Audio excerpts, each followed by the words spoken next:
Buonasera, onorevole Rosanna Conte, europarlamentare, che si interessa tantissimo di quello che succede a Chioggia. Diciamo, ne parla più che un parlamentare nazionale, arrivano sempre moltissimi comunicati, note, interessi, curiosità, e poi viene spesso qui a Chioggia. Sì, perché come ho detto prima, anche per me Chioggia è come una seconda casa perché ce l'ho nel cuore, quindi appena mi invitano sono sempre disponibile. Poi riguarda, io sono di Caorle, per cui tutto quello che riguarda lungo la costa, il mare, sono particolarmente interessata e ritengo che insomma Chioggia è, devo dire la verità, è la prima marineria più grande d'Italia ed è giusto valorizzarla per quello che è.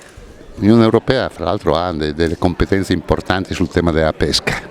Ultimamente si parlava della pesca a strascico, ma ci sono tante tematiche che riguardano proprio questa zona nello specifico.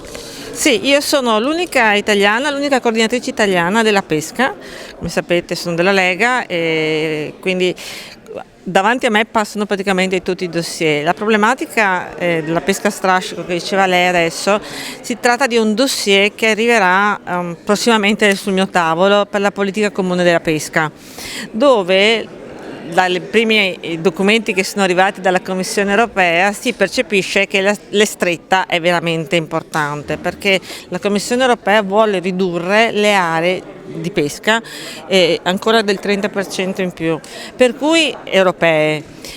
E dopo dice chiaramente che vieta la pesca a strascico nelle zone marine protette profonde. Allora uno direbbe, beh vabbè, noi non interessa, noi non peschiamo nelle aree marine protette, ma attenzione perché c'è un inganno, perché nel momento in cui dice va bene, importiamo da paesi terzi a questo punto perché il fabbisogno nazionale del pesce deve essere certo, soddisfatto. Importiamo, allora a quel punto gli italiani dicono ma scusi, perché allora mi permettete di farmi pescare all'estero, nei paesi terzi si può la pesca a strascico e nel nostro mare no? A quel punto bisogna stare attenti perché non vorrei mai che la Commissione dicesse no, vietiamo anche l'importazione della pesca a strascico e di conseguenza votiamo tutta la pesca a strascico. E diventerebbe veramente una tragedia perché sarebbero 2088, ho fatto il calcolo, più o meno imbarcazioni in meno che dovrebbero essere famiglie, imprese, lavoratori che stanno a casa. Allora quando arriverà questo dossier ci siamo già ribellati, perché siamo stati attaccati addirittura da una DG Envi, di una funzionaria italiana che ha detto dovete stare buoni altrimenti noi vi sanzioniamo.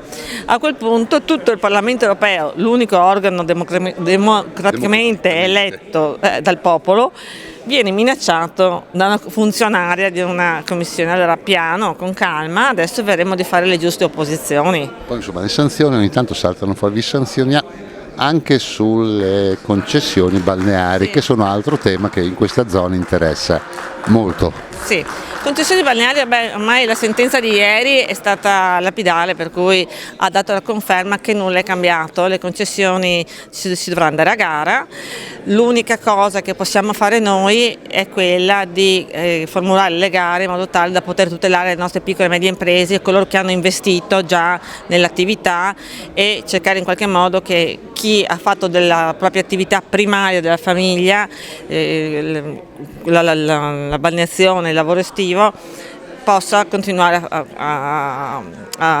fare il proprio lavoro. Ovviamente io sono sempre sincera, l'ho sempre affermato perché avevo una risposta della Commissione europea del 2021 che mi diceva no, o vi mettete in regola con le gare o mi mettiamo in infrazione, tanto che la stessa cosa l'hanno fatto con la Spagna circa un mese fa, la Spagna è stata messa in infrazione. La cosa che dobbiamo fare noi è cercare in tutto il modo di tutelare le nostre imprese, cercare di trovare le gare fatte nel modo adeguato e quindi evitare in tutti i modi che possano esserci degli investitori dall'altra parte del mondo. Noi veneti siamo fortunati perché abbiamo già fatto la mappatura, cercheremo di farlo anche nel resto dell'Italia dove in qualche modo riusciremo a tutelare tutti i balneari. Anche perché un balneare è anche un segno di identità, uno va al mare e incontra il proprio bagnino, come li chiamo io, il proprio operatore, cioè è un'identità del territorio. Sì, perché ci sono le famiglie, come ho detto prima, le nostre sono tutte piccole e medie imprese a gestione familiare e per cui è fondamentale dover tutelare queste famiglie, queste imprese e continuare anche una tradizione.